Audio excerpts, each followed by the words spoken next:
It is Thursday, the 18th of April, 2024. I'm looking at the Bureau des Enquêtes Indépendants truck parked on Girard near Saint-Jacques Boulevard. There was a police shooting yesterday afternoon that is being investigated, and I had other things to do this morning, but I decided to it's okay.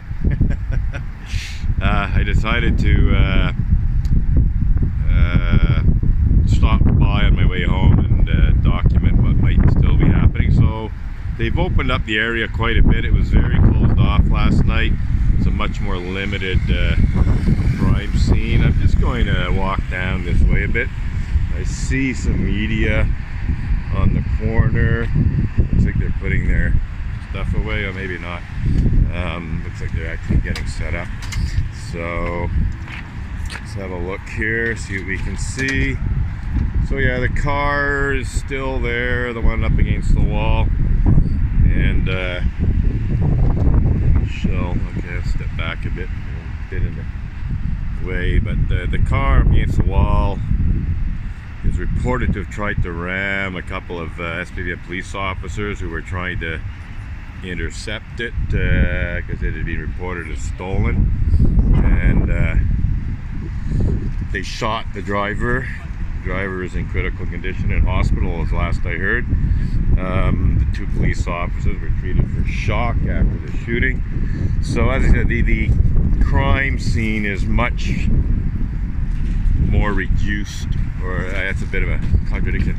The crime scene is significantly smaller than it was last night. There was tape all over the place last night.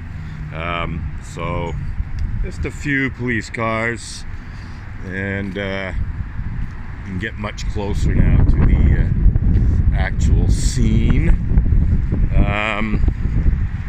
Not sure. I see something on the ground there on the street. I'm not sure what it is. I don't want to get too close. I figure if I get any closer than this, the police might object. So I'll spare them the trouble of having them come out of the car and ask them to move back. So basically one police car blocking Saint-Jacques west direction here near the crashed car. There's another police car down there with a couple of officers just letting someone through from the look of it. So there's a couple other police cars up on the Maisonneuve, but as I said, it's significantly reduced size of the investigation area than it was last night, and significantly fewer police, although not that, it's still a fair number. Yeah, where I can see 4 police cars here.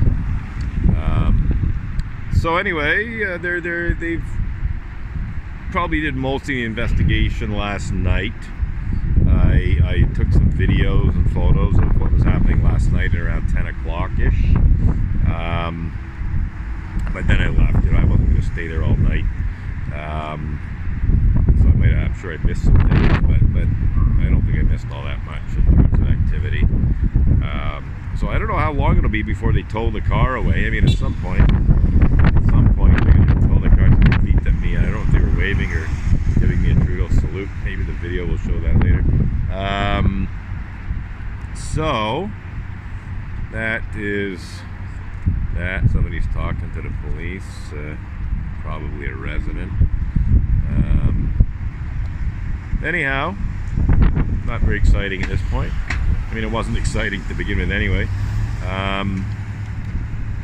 It's funny because I did see a journalist asking people questions, and they even interviewed me. I was quite dispassionate about it. Basically, you're saying, well, these things happen, it's sort of part of the job of being a policeman. I didn't see it as a major threat to my safety or anyone else's. Other than the shooting, if you miss when you're shooting, you could, injure someone. That certainly happened in the past. In fact, at least one innocent bystander has been killed in a police shooting in the past in Montreal.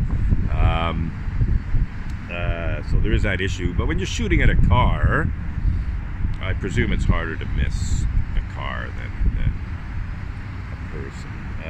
So like I said, I was pretty dispassionate about it. I wasn't shocked or anything. As I said, these things happen, kind of thing, and that's part of policing. There can be questions asked. Was it absolutely necessary to shoot? Were there other options? These things can be asked, and probably will be asked. But in the heat of the moment, if the car's coming at you and you've already got your gun drawn, you might shoot at it. That's the way I see it. And I think it's not even just a question of personal self-defense. You could just let the car go. You could just jump out of the way and let it go.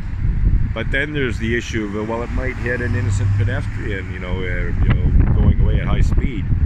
So I can see how a police officer might decide, well, it's better to end things here and now, while trying to protect myself, in order to prevent an accident that might injure or kill a pedestrian, or other person, other driver even, like high-speed chases and so on, can result in injury of innocent people. So I think I can understand that logic on the part of the police, assuming they present that argument. That's it for now. Again, it is Thursday, the 18th of April, 2024.